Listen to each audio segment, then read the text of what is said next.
Congressman Steve Cohen, we are at the Democratic National Convention. I want to know from you, do you think that we are going to hear anything at this convention about guns or about climate? I don't know that we will. I wasn't on the platform committee, so I don't know this there, but I think we'll hear something about climate. I mean, that's a very important issue to Democrats, and I think climate change is real. I think that the Keystone Pipeline is a case of releasing some of the most dangerous energy into the atmosphere, and then producing it's also a very high carbon intensive exercise. And then if we do that, I think it's a carbon bomb waiting to go off, and I think we're about to let it off. And it was amazing at the Republican convention that they laughed at the idea of President Obama trying to save the oceans from rising, which they are, and they laughed at climate change. They don't believe in science, and they don't seek knowledge, and they don't accept it. And it was shown in that particular moment. And as far as guns go, guns is a tough issue. It's a tough issue.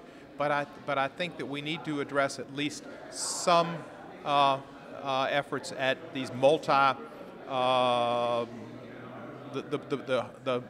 cartridges where you get a lot of shots off at once. The magazines. Yeah, the magazines. Do you think, though, I mean, going back to the Republican convention again, one of the biggest applause lines at that convention was when New Mexico Governor Susana Martinez said that about her gun, the place went crazy. Yeah, that was amazing. And it was like, she was working in a bingo parlor, and she went to get a gun it had this Magnum, 57 Magnum. I guess it was a precursor of Clint Eastwood or Dirty Harry coming on with, Make My Day.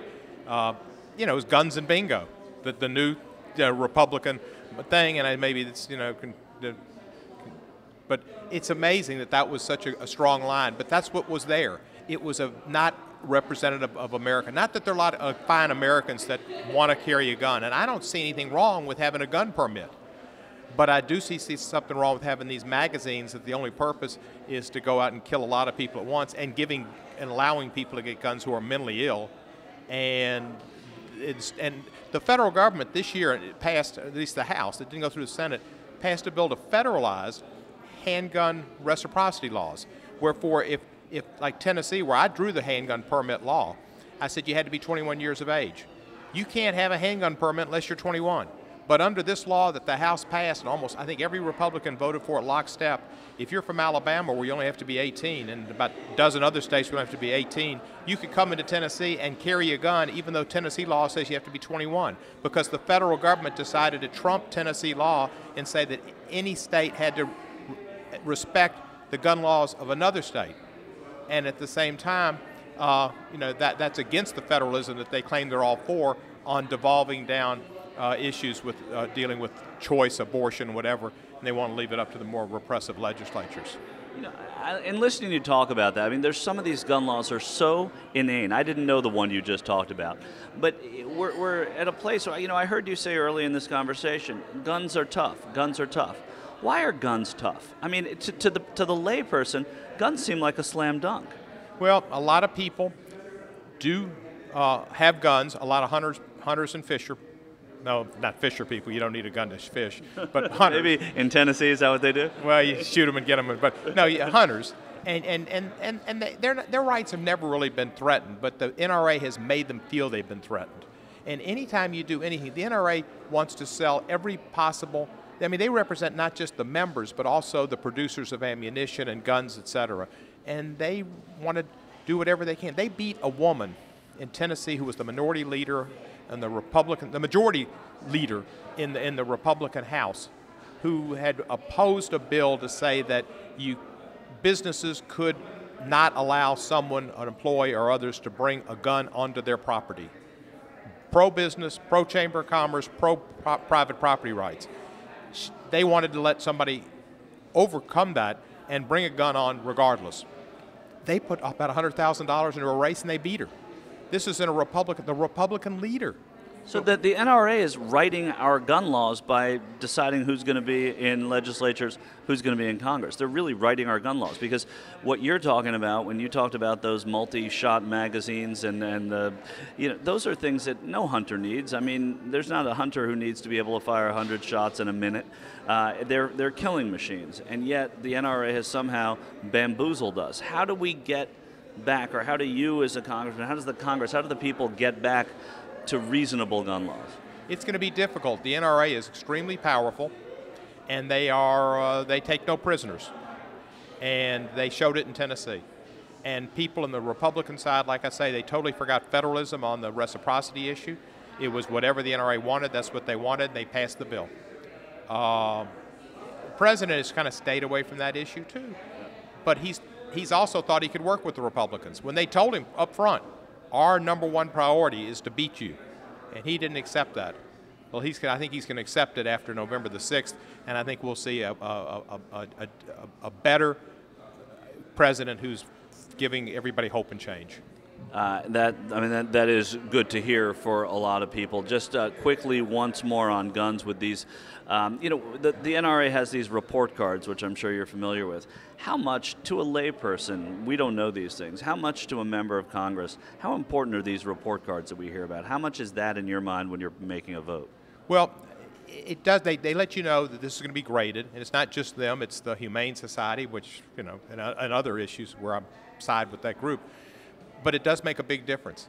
And sometimes they're pretty inane, seems like not necessarily issues that seems like it would be a connection, but they grade certain votes. And it's important. And I have people who I think might otherwise vote for me who would say, you didn't get an A on your NRA report card. And, like I was the father of the handgun permit law in Tennessee, but it had to be 18. You had to pass a firearms test. You had to pass a criminal background check, et cetera, et cetera, et cetera. They want to get rid of all those restrictions that we put in, and with the reciprocity law, there'd be none. And so that doesn't make any difference. It's all for these selling the being against the magazines and the Brady bill, and to a lot of Republicans, they get a lot more white male vote. The NRA report card is very important. We're at an event talking about African Americans and Israel and Jewish Americans. Lucas was asking me, our producer, before to talk to you about this. And, the idea that the Republican Party is somehow scaring people into thinking that the Democrats are anti-Israel by themselves showing themselves to be pro-Israel in a way that is very curious, because the more they go them into the war, the more, unfriendly the world will be to Israel. Again, this seems like an issue that's gotten away from Democrats. Do you agree with that?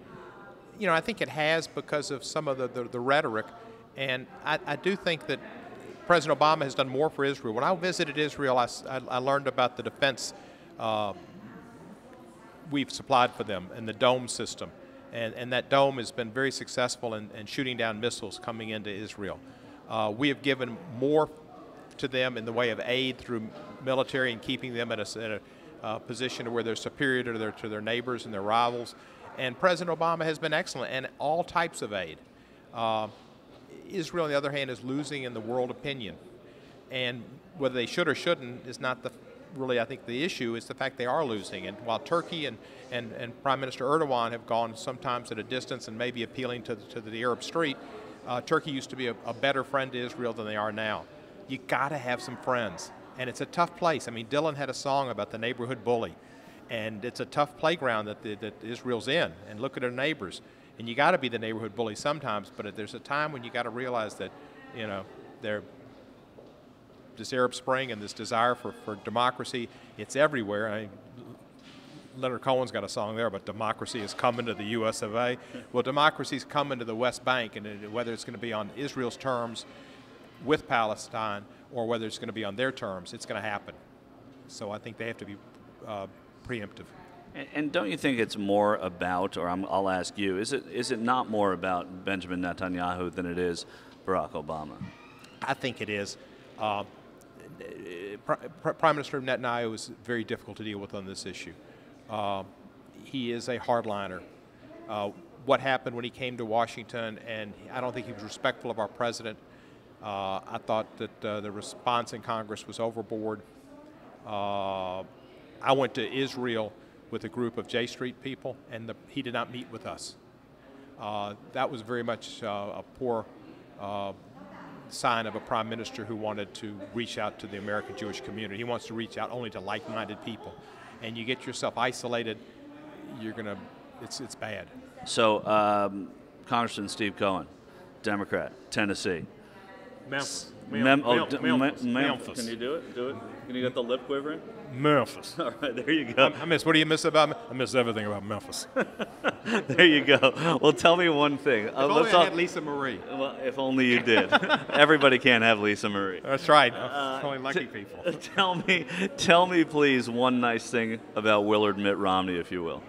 He brought us Romney Care, which was the precursor of Obamacare, which is the first step for America entering the world of industrialized nations and giving their people national health care. So thank you, Mitt Romney, for being ahead of the curve and being a leader and seeing that the people deserve health care, and that's important to the fiscal condition of your government, the state of Massachusetts, and your federal government.